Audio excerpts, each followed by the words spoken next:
Hello students, how are you? I hope you have revised your previous lectures very well, and today we will continue our discussion after that topic. Students, today we are going to discuss about torque acting on an electric dipole placed in uniform electric field. ठीक है students, तो जब भी हम लोग किसी भी electric dipole को यूनिफॉर्म इलेक्ट्रिक फील्ड में प्लेस करते हैं तो उस पर कितना टॉर्क एक्ट करेगा उसकी एक्सप्रेशन हम आज डिराइव करेंगे। ठीक है स्टूडेंट्स, जो कि बोर्ड एग्जाम्स में आते हैं। ये क्वेश्चन हमारा CBSE 2020 में आया था। Derive an expression for torque acting on an electric dipole placed in uniform electric field. ठीक है स्टूडेंट्स, तो आओ सबसे पहले हम डायग्राम देखते हैं स्टूडेंट्स। यूनिफॉर्म इलेक्ट्रिक फील्ड है हमारा। ठीक है, मैंने आपको बताया था यूनिफॉर्म इलेक्ट्रिक फील्ड क्या होता है। आपने इसमें एक इलेक्ट्रिक डायपोल प्लेस कर दिया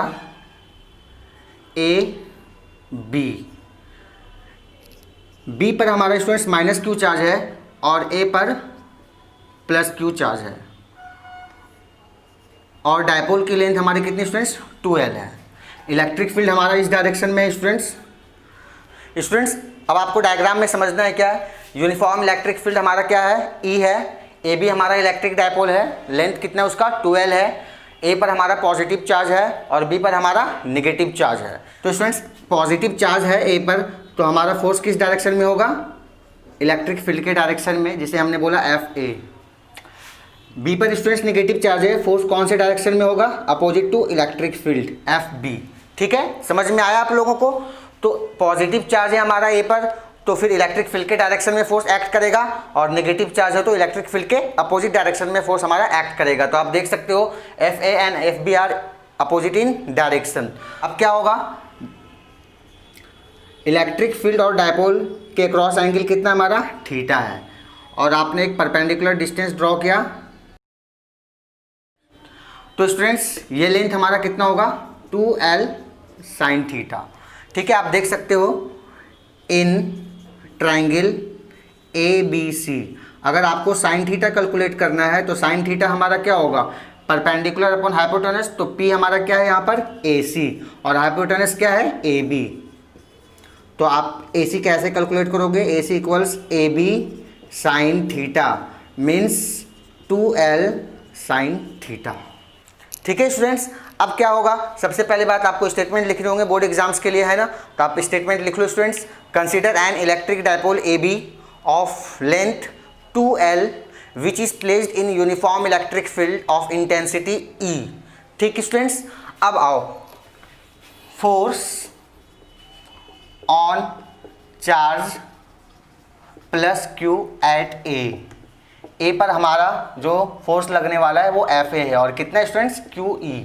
अच्छा, QE क्यों, आपको पता है ना, force acting on charge place in uniform electric field equals QE। आपको मैंने ये भी बताया था E इक्वल्स F/Q। तो आप क्रॉस मल्टीप्लाई करोगे तो F कितना होगा QE। समझ में आया। अब क्या होगा, force on charge -q at B, FB हमारा कितना students QE minus sign. Minus क्यों, क्योंकि अपोजिट डायरेक्शन में। तो आप देख सकते हो स्टूडेंट्स, FA और FB का मैग्नीट्यूड तो सेम है, बट दोनों डायरेक्शंस क्या हैं, अपोजिट हैं। ठीक है, अब नेट फोर्स कितना एक्ट हो रहा है हमारा, नेट फोर्स क्या होगा students, FA plus FB means QE minus QE equals 0। तो नेट फोर्स डायपोल पर हमारा कितना आया, 0। तो स्टूडेंट्स, आपने क्या कंक्लूड किया यहाँ पर, जब भी electric dipole uniform electric field में प्लेस्ड है हमारा तो उस पर नेट फोर्स कितना होगा, 0। ठीक है, तो FA और FB are in opposite direction. लेकिन अब हम बात करते हैं स्टूडेंट्स टॉर्क की। Torque acting on dipole. तो टॉर्क के लिए आपने क्या पढ़ा है students, torque force into perpendicular distance, force into perpendicular distance. तो टॉर्क कैसे कैलकुलेट करते हैं students, force into perpendicular distance. आप यहाँ पर देखो, फोर्स मेरा क्या है FA और FB, और परपेंडिकुलर डिस्टेंस क्या है हमारा AC।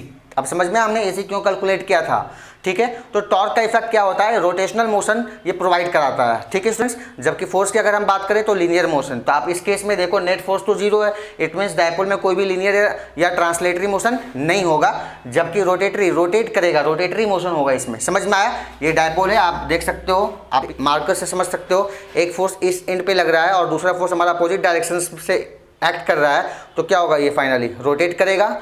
तो ये हमारा डायपोल जो है क्या कर सकता है, रोटेट कर सकता है, ठीक है। तो force into perpendicular distance, force हमारा क्या है QE और परपेंडिकुलर डिस्टेंस क्या है स्टूडेंट्स, AC। तो हमने लिखा QE और AC हमारा क्या है 2L sin थीटा, है ना, आपने देखा 2L sin थीटा आया है। तो अब आप अरेंज कर लो, Q इंटू 2L और E sin theta. Q into 2L हमारा क्या होता है स्टूडेंट्स, डायपोल मोमेंट, तो PE sin थीटा। तो आपने क्या यूज़ किया यहाँ पर, P equals Q into 2L और वेक्टर फॉर्म में क्या लिख सकते हैं हम, torque equals P cross E। तो स्टूडेंट्स आपने देखा ये डेरिवेशन बहुत ही इजी था, है ना, बस कुछ कॉन्सेप्ट्स की ज़रूरत थे। आपको मैं फिर से एक्सप्लेन कर दूं, टॉर्क आपको कैलकुलेट करना है तो फोर्स इनटू परपेंडिकुलर डिस्टेंस, ठीक है। फोर्स आपने इस डायग्राम में देखा QE है और परपेंडिकुलर डिस्टेंस हमारा क्या है, AC है। आपने AC कैसे कैलकुलेट किया वो भी देखा। अब हम बात करते हैं यहाँ पर QE into AC। QE AC हमारा 2L sin थीटा था, हमने Q इंटू 2L को एक साथ अरेंज कर लिया ताकि डायपोल मोमेंट हमारा आ सके। तो Q इंटू 2L है तो P, है ना, और उसके बाद E sin theta, PE sin theta. तो फाइनल एक्सप्रेशन हमारा टॉर्क का क्या है, PE sin थीटा, ठीक है स्टूडेंट्स। अब आपको समझने वाली बात यहाँ पर क्या है, सबसे पहले बात, जब भी कोई electric dipole uniform electric field में प्लेस होगा तो उस पर नेट फोर्स कितना होगा, zero, means there will be no translatory motion. Second point आपको मैंने क्या बताया स्टूडेंट्स, टॉर्क जो है एक्ट करेगा जबकि नेट फोर्स क्या होगा, जीरो होगा। और यहाँ पर थीटा क्या है students, theta is angle between dipole moment and electric field, ठीक है। तो आपको पूरा क्लियर है स्टूडेंट्स स्टेप्स, CBSE 2020 में आया था ये question, derive an expression for torque acting on an electric dipole placed in uniform electric field. तो स्टूडेंट्स अब हम लोग कुछ स्पेशल पॉइंट्स पढ़ेंगे, ठीक है। सबसे पहली बात, आपने जो एक्सप्रेशन पढ़ा है torque equals PE sin theta, ठीक है। अब आओ यहाँ पर हम लोग कुछ स्पेशल पॉइंट्स देख रहे हैं जो आपके MCQs के लिए, 1 मार्क्स के लिए और न्यूमेरिकल्स के लिए इंपॉर्टेंट है।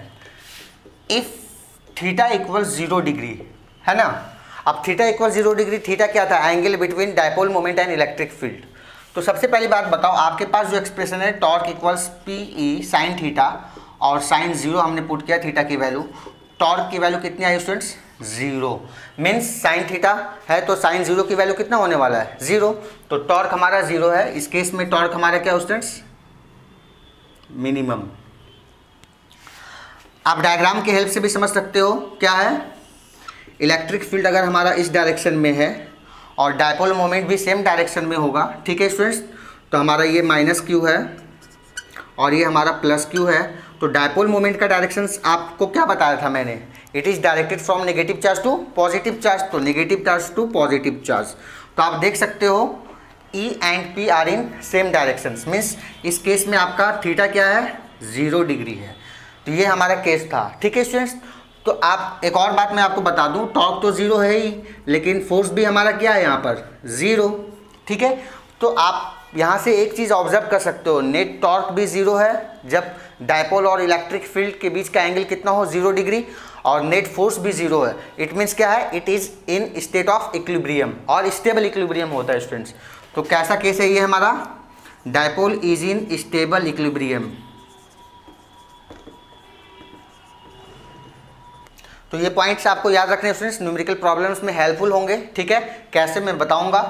अब आते हैं इस पॉइंट पर, इफ थीटा इक्वल्स 90 डिग्री, है ना, means angle between dipole and electric field is 90 degree.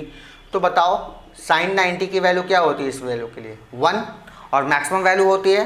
तो टॉर्क जो हमारा होगा क्या होगा, मैक्सिमम कितना होने वाला है, आपको मैं सॉल्व करके बता दूं, PE sin 90 degree equals PE, है ना, sin 90 की वैल्यू 1। तो टॉर्क हमारा मैक्सिमम होगा जब डायपोल और इलेक्ट्रिक फील्ड एक दूसरे के क्या होंगे, परपेंडिकुलर होंगे। तो आप डायग्राम देख सकते हो स्टूडेंट्स, हमारा इलेक्ट्रिक फील्ड इस डायरेक्शन में है, ठीक है। डायपोल है हमारा +Q एंड -Q, और ये दोनों क्या है, परपेंडिकुलर हैं, थीटा इक्वल्स 90 डिग्री। अब माइनस क्यू है और प्लस क्यू है, तो डायपोल का डायरेक्शन क्या होगा, from negative charge to positive charge, तो डायपोल मोमेंट का डायरेक्शन ये हुआ। फिर इलेक्ट्रिक फील्ड और डायपोल मोमेंट जब परपेंडिकुलर होंगे एक दूसरे के, तो क्या होगा students, torque will be maximum, PE। आपको एक्सप्रेशंस भी याद रखने हैं, फॉर्मूला भी याद रखने हैं, है ना। नेक्स्ट पॉइंट की तरफ आते हैं students, if theta equals 180 degree, तो फिर इस केस में साइन 180 की वैल्यू कितनी होती है स्टूडेंट्स, 0 डिग्री, ठीक है। तो टॉर्क हमारा क्या होगा, PE sine 180 degree, torque equals 0। तो इस केस में भी आप क्या देख रहे हो, टॉर्क जो हमारा 0 होगा और वो मिनिमम होगा। तो आप डायग्राम देख सकते हो स्टूडेंट्स, क्या इलेक्ट्रिक फील्ड हमारा इस डायरेक्शन में है और डायपोल मोमेंट कौन से डायरेक्शन में होगा, अपोजिट डायरेक्शन में। तो ये हमारा माइनस क्यू है, ये हमारा प्लस क्यू है, ठीक है।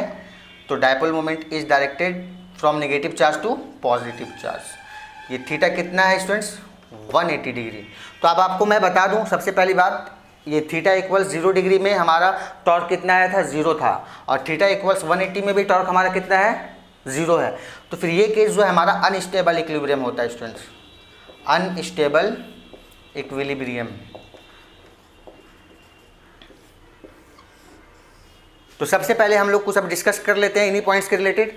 तो आपने क्या देखा, थीटा 0 हो, है ना, जब डायपोल मोमेंट और इलेक्ट्रिक फील्ड के बीच का एंगल कितना स्टूडेंट्स, 0 डिग्री, तो फिर टॉर्क हमारा क्या होगा, मिनिमम। चलो अब आओ बात करते हैं, यहाँ पर आपके लिए ये पॉइंट्स इंपॉर्टेंट है, ये पॉइंट्स इंपॉर्टेंट है ना MCQ के लिए, कि if the dipole and electric field are in same direction then torque will be 0। या तो फिर मैक्सिमम और मिनिमम वाला क्वेश्चन आ सकता है, which case torque will be minimum, in which case torque will be maximum. तो ये वाला आपने केस देखा है ना, जब P और E परपेंडिकुलर हो तो हमारा टॉर्क क्या होता है, मैक्सिमम होता है। तो कुछ न्यूमेरिकल्स में डायरेक्टली पूछ दिए जाते हैं कि कैलकुलेट मैक्सिमम टॉर्क। तो मैक्सिमम टॉर्क का मतलब ही होता है कि थीटा की वैल्यू कितनी स्टूडेंट्स, 90 डिग्री। तो अगर आपको न्यूमेरिकल प्रॉब्लम में वैल्यू नहीं दी हुई है और कैलकुलेट मैक्सिमम टॉर्क बोल रहा है, तो इसका मतलब अंडरस्टूड है कि P एंड E are perpendicular to each other, means theta equals 90 degree. तो आप डायरेक्टली फॉर्मूला पुट करोगे, टॉर्क इक्वल्स PE, ठीक है स्टूडेंट्स। तो ये वैल्यू आपको याद रखनी है, डायग्राम से क्लियर है। नेक्स्ट आपको मैंने बताया थीटा इक्वल्स 180 डिग्री पर टॉर्क क्या होने वाला है, 0। इस केस में भी मिनिमम है, और ये कौन सा केस होता है, अनस्टेबल इक्विलिब्रियम। तो स्टूडेंट्स आपको मैंने जितने भी पॉइंट्स बताए हैं आप प्लीज़ नोट डाउन कर लेना। और हमारा CBSE 2020 में तो आया ही था, मैंने आपको बता दिया। उसके बाद ये आपके लिए हेल्पफुल होंगे JEE मेंस के लिए, नीट के लिए, बोर्ड एग्जाम्स के लिए, है ना, जो आप न्यूमेरिकल सॉल्व करेंगे, या तो फिर MCQ के लिए, या तो 1 मार्क्स क्वेश्चन के लिए, ठीक है स्टूडेंट्स। तो प्रैक्टिस कर लेना आप अच्छे से। आने वाले क्लासेज में हम लोग नेक्स्ट एक्सप्रेशन ड्राइव करने वाले हैं, ठीक है, expression for work done in rotating and electric dipole in uniform electric field, ठीक है स्टूडेंट्स।